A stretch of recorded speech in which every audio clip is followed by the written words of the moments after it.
the accountability and maybe also Common Core were another example of where maybe they weren't exactly fighting, but they weren't the gears weren't all meshing either, because again, as we said, nothing got done on that, and those were both things that the governor had identified as priorities. As much as Democrats talk about photo ID and how much they dislike it, you know, the Marquette poll last week showed 60% support statewide for that. So I think for Walker and Republicans to call a special session on that is relatively politically safe, as opposed to a number of other issues they could take up. Representative John Nygren, he helped steer the state budget through the Joint Finance Committee, which was at times not an easy process.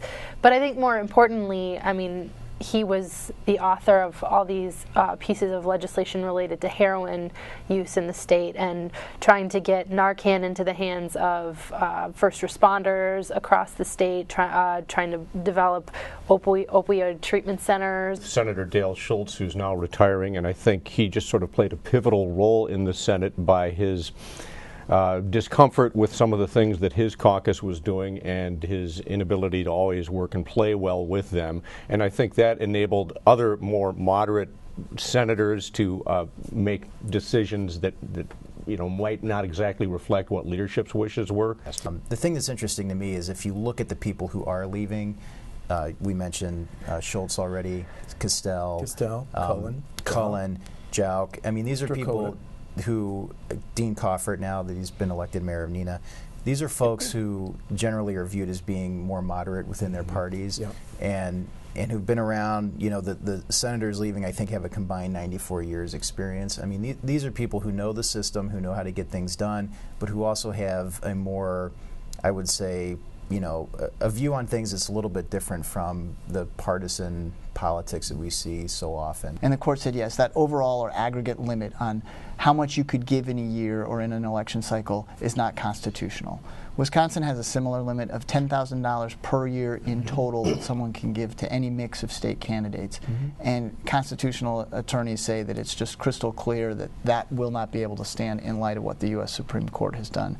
Take out just the discussion of, you know, the limits itself, but like when you think about this in the bigger picture, what does this mean for who all politicians are beholden to? You know, when we talk about you can give money and maybe hedge your bets to all of these places.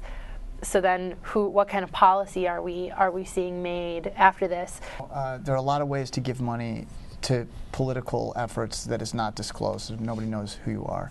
So people like Mike Wittenweiler say, look, this funnels more money into a disclosed system. Any money you give to a candidate or to certain political action committees, it's going to be reported. The public will know who gave and how much, and that people who want campaign finance reform should cheer that more disclosed money is in the system. The thing about the jobs number is both sides can pick numbers that are true and accurate and make their case, right? I mean, Walker, we added over 100,000 jobs. That's true.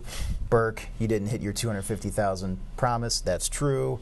Unemployment's down. That's true. Is it higher than when Burke was in the Commerce Department? That's true. I mean, you know what I mean? It's just like, it's going to be, for anybody who's trying to sort it all out, it's going to be very confusing. So, like a dozen or more bills that were all related to drunk driving, including Vermont's bills died in the same. Yeah, all of them. And I think talking to him, I think he's really disappointed. He said one of 8. He had a package of 8 bills. One of 8 is not good enough. You know, he said. I think Alberta Darling seemed to be disappointed. There was even one bill that passed the Assembly, got to the Senate, passed the Senate committee unanimously, that would have required you to appear in front of a judge on a first offense. It would still remain a municipal fine. It wouldn't be a crime, but that still didn't get to the floor. I think some of the people, the advocates there, are quite frustrated that once again Wisconsin remains the only state in the country that doesn't have a first offense that's a crime, or even able to, you know, push any further reforms there. They can be quite expensive, and that's what, you know, holds things up. But that's definitely going to be something we hear again.